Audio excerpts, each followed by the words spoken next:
Bonjour à toutes et à tous et bienvenue à On se fait une toile, la chronique qui vous donne chaque semaine la programmation du cinéma de Pertuis. Mais avant de commencer cette chronique, je voudrais revenir et faire un hommage à David Bowie, un très grand compositeur, un très grand musicien qui vient malheureusement de nous quitter ce week-end.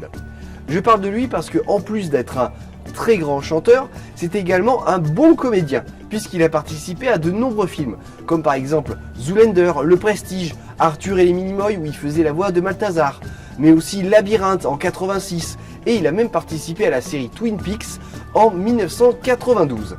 Je ne peux pas vous parler de David Bowie sans évoquer deux séries, Life on Mars et Ash to Ashes, qui sont directement inspirées de ces deux musiques phares. Voilà, je vous conseille vivement de regarder ces deux séries anglaises qui commencent un petit peu à dater, mais qui sont des vraies perles. Voilà, bon, allez, maintenant passons à l'émission.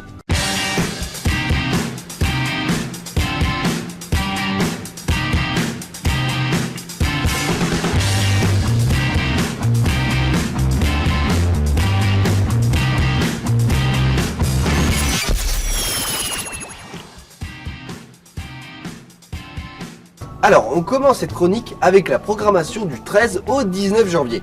Et si vous aimez dévaler les pistes. Moi, c'est Rosalie, mais tout le monde m'appelle Rosa. Hey! Là, c'est mon père. Il vend des livres dans le monde entier. Hey, Hollywood, mon pote! Mais il est vraiment pas fait pour être père. Du coup, j'ai décidé de lui donner une petite leçon de ski.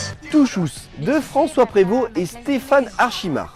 Max Salinger est un écrivain divorcé, flamboyant et complètement égocentrique. Pour se venger de lui, sa fille de 15 ans emporte avec elle, lors de son voyage scolaire de ski, son dernier manuscrit. Il n'a pas d'autre choix que de la rejoindre dans cette merveilleuse station de ski. Bien haché, hein. T'as bien fait de l'acheter en solde. Acheté pour toi. Si vous aimez les acteurs qui jouent des rôles d'acteurs, On va faire une promo de malade. Mais j'en suis qu'au début de l'écriture. Oui, mais ça, on s'en fout, t'as une histoire et c'est la tienne en plus. Et les actrices, on les signe tout de suite, sinon elles seront plus libres. Arrête ton cinéma de Diane Curis. Sibylle est une actrice reconnue, mais elle va passer pour la première fois derrière la caméra et elle doit écrire son nouveau film. Mais ce n'est pas tout rose, parce qu'en passant par les choix des acteurs, les réécritures successives, les refus financiers, eh bien, le rêve merveilleux commence à se transformer en véritable cauchemar. Les productrices et moi, on est amoureuses de notre travail. Bah bonne partouze alors. Si vous aimez les films angoissants, Ma tante, il y a deux messieurs pour la visite. J'ai une chambre à 2 personnes ou 2 chambres avec pension complète parce qu'un locataire vient juste de libérer. Cosmos d'Andrei Zulansky. Deux potes, un qui vient de rater ses études de droit et l'autre qui vient de quitter son emploi dans une société de mode parisienne, se retrouvent dans une pension dite de famille. Mais le lieu n'a pas forcément l'air très paisible, puisqu'ils sont accueillis par un corbeau pendu et des signes étranges au plafond de leur chambre. Se pourrait-il qu'il y ait quelque chose de mystérieux dans cette pension? C'est comme si nous n'étions pas assez présents, moi et elle et moi. Si vous aimez les films primés, Tu sais ce que tu es, Terry, tu es une fuite de gaz. On voit rien, on sent rien, mais t'es en train de nous tuer tous. Joy de David O. Russell. Le scénario s'inspire d'une histoire vraie, celle de Joy, une femme de 40 ans, qui en dépit de son excentrique et dysfonctionnelle famille, n'a qu'une idée en tête, devenir milliardaire. Ne parle plus jamais de ma boîte. À ma place à l'avenir. D'accord? Si vous aimez les films historiques,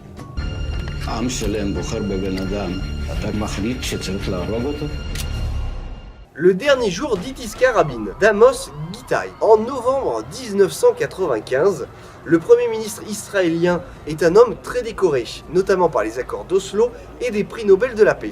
Eh bien, ce dernier est assassiné place des rois d'Israël à Tel Aviv, après un très long discours contre la violence et pour la paix.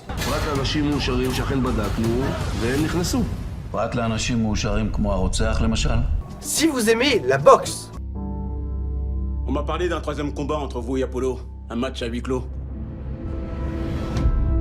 Et d'où tu sors ces histoires?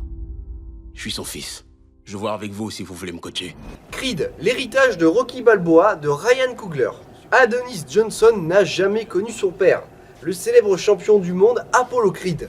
il va retrouver à Philadelphie la trace de Rocky Balboa, qui avait affronté son père quelques années auparavant. Et surtout, il va lui demander d'être son entraîneur. Et oui, ça y est, c'est Rocky 12. À peu près. Tu vois, ce gars-là, c'est l'adversaire le plus coriace qui t'aura jamais affaire. Ça, je pense que c'est vrai sur le ring et que c'est aussi vrai dans la vie. Vas-y, montre un peu.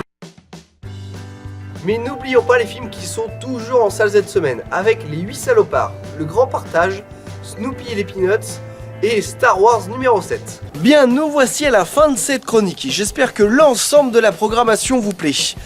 Moi, je vous souhaite de voir de bons films, et on se retrouve la semaine prochaine pour une nouvelle chronique. Allez, à plus!